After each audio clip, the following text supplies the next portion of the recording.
96.9 WBZH and 101.1 WHSM, Hayward's home for real news and great conversation. Here's your daily news roundup.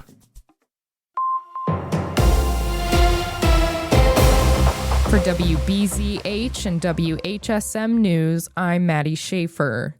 LP Building Solutions has donated to help cover the cost of banners for the Hayward High School Band and Choir seniors. The Music Boosters organization decided to start dedicating banners towards the seniors last year. The donation opportunity was presented to LP Building Solutions, and they helped with the request. Choir Director Ben DeSera says that a lot of other schools give support to the sports programs, and he is glad to see community support and recognition for the arts program. I think the music is a little bit more of a smaller community, but Hayward in particular has a really good community support for the arts and for music and band and choir and stuff like that. And so it was really cool to see not only the community, but a big business in our community kind of take on that role too. So that kind of says to me, like, yeah, we care about the sports and everything like that, but we also care about the music and the academic side of our students too. The banners were made by Advanced Printing, a local business in Hayward. DeSera was also able to unveil the banners to the seniors in class and was able to see their reaction. Yeah, it was cool. I told them that we were why we were taking their picture and stuff like that, and then so we got them delivered, and then we had an unveiling in class and whatever, and so I'd hold one up and be like, this is this person, and it'd be like, oh wow, and they all clap and stuff. So we got to do that with each one, so each senior got a little private recognition. It was kind of cool. DeSera says that the seniors get to keep the banners at the end of the year, and the students will be able to display them at graduation parties.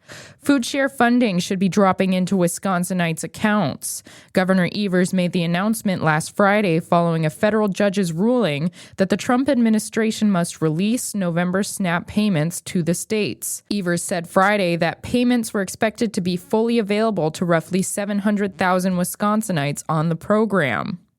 The Wisconsin Department of Natural Resources is reminding hunters to take proper precautions and follow all safety practices before climbing into a tree stand this fall.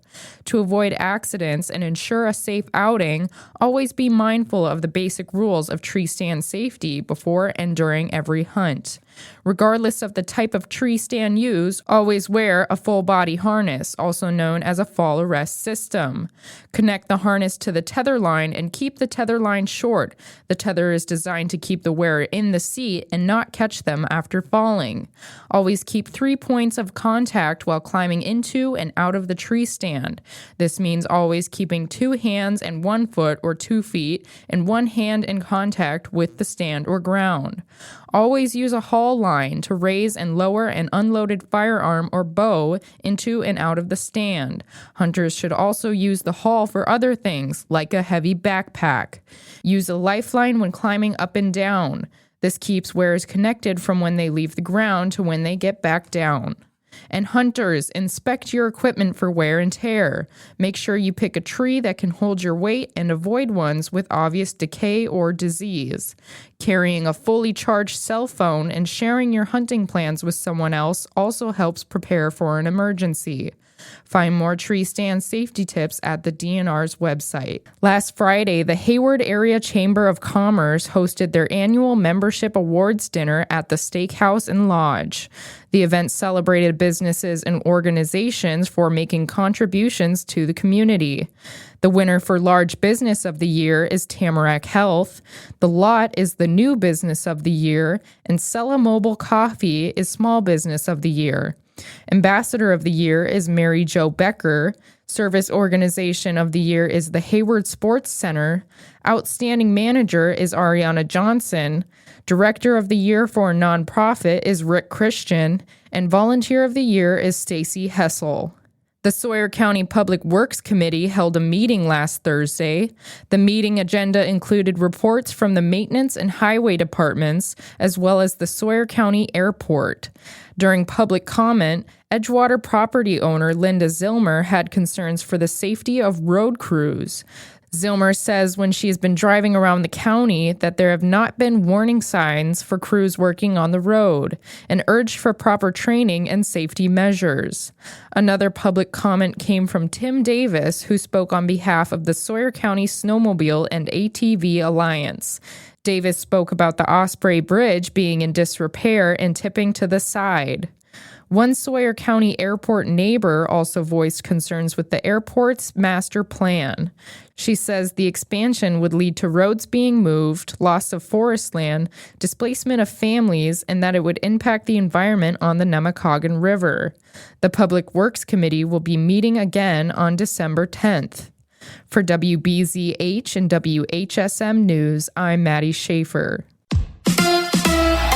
The Bucks go to Dallas. Hi, I'm Mike Clemens with Sports NBA. The Bucks play the Mavericks tonight in Dallas. Milwaukee losing yesterday at home to the Houston Rockets, 122-115. Head coach Doc Rivers. I thought we were bad on both ends of the floor. We gambled. We did things that we just can't do. College basketball, Marquette losing to Indiana, 100-77 in a game played at the United Center in Chicago. The Golden Eagles have a following in the Chicagoland area. NFL, it's the Packers and Eagles at Lambeau Field. I asked Micah Parsons what his thoughts will be tonight after the loss of his former teammate, the Cowboys' Marshawn Nealon, who died at the age of 24. If I know 9-4, you're going to want me to kill him. He going to want me to kill him because that's how he played. He always played with the intent and passion and played the right way. And every time I seen him step on the field, he gave it his all. Even when he was hurt, even when he was dealing with things off the field, he never let it show on the field. So I have to do the same thing. That's the Packers' Micah Parsons with Sports. I'm Mike Clemens. It is going to be mostly sunny to partly cloudy today with a high in the low to mid-30s this afternoon. The wind out of the northwest at 5 to 10. Tonight, mostly cloudy with a low in the mid to upper teens. Tomorrow will be partly cloudy with a high in the low to mid-40s. I'm meteorologist Sean Cable. That's your Hayward News Roundup from WBZH and WHSM. Find more news anytime at wbzh.fm/news. Subscribe to this podcast on Spotify, Apple, or wherever you find your podcasts.